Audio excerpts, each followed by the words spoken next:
Online ગેમિંગથી bank ખાતામાં લેવડ-દેવડ કરતા 2 શખ્સોને Jamnagar cyber crime ટીમે ઝડપી લીધા। જામનગરમાં સાયબર ફ્રોડ તથા ઓનલાઈન ગેમિંગથી કરાતી છેતરપિંડી અંગે સાયબર ક્રાઇમ પોલીસ દ્વારા કેટલાક બેંક એકાઉન્ટ પર નજર રાખવામાં આવી રહી છે, જેમાં ગઈકાલે જામનગરના એક તથા રાજકોટના બીજા શખ્સની ₹9 લાખ રોકડા સાથે અટકાયત કરી લેવામાં આવી છે।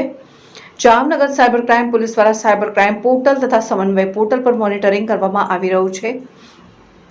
જુદા જુદા અરજદારો દ્વારા તેઓની સાથે થયેલા છલકપટ અંગેની કરવામાં આવેલી અરજીના અનુસંધાને કેટલાક બેંક એકાઉન્ટ પર નજર રખાઈ રહી છે।